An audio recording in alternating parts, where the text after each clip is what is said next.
Hai sobat-sobat MUA. Oke, kita mulai step 1. Sebelum make up, wajib banget harus bersihin wajah.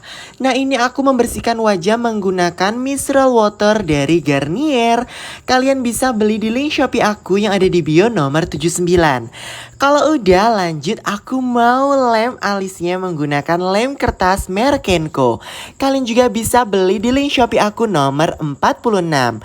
Ini ditekan-tekan sampai benar-benar tertidur pulas ya alisnya. Nah, sambil nunggu alisnya kering, aku lanjut aplikasikan pelembab. Ini pelembabnya aku pakai dari produk Ultimato. Ini yang warna hijau ya. Kalian bisa beli di link Shopee aku juga nomor 116. Diratakan sampai benar-benar rata. Nah, ini cukup 2 pump aja bisa untuk seluruh wajah. Kalau udah, untuk bagian yang suka nge-crack, di bawah mata garis smile line aku menggunakan LT Pro Aqua Boost. Ini ampuh banget loh teman-teman. Kalian bisa beli di link Shopee aku juga nomor 13. Nah, kalau udah untuk primer hidungnya, ini aku hanya menggunakan bedak tabur aja. Ini pokoknya anti luntur kalau sudah dikasih primer bagian hidung menggunakan bedak tabur. Kita lanjut. Setelah skin prep selesai, aku lanjut bingkai alisnya. Nah, ini lemnya sudah kering, bisa dibingkai ya. Ini bingkai alisnya aku menggunakan brow wit yang dark brown ya.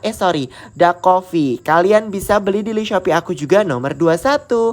Ini dibingkai sesuai dengan kesukaan kalian aja. Nah, kalau sudah, aku mau isi alisnya. Ini isiannya aku menggunakan LT Pro Eyebrow Gel yang warnanya dark brown. Nah, ini cantik banget warnanya guys. Tuh sampai mau habis ya. Ini kalian bisa beli di link Shopee aku nomor 12. Oh iya, yang brow wit tadi kalian bisa beli di link Shopee aku nomor 21 ya. Terakhir aku concealer deh menggunakan LT Pro Smooth Corrector yang warna yellow orange. Dan selesai. Dan ini hasilnya guys. Kalau kalian masih penasaran gimana jadinya supaya seperti ini, lanjut tonton part 2 ya.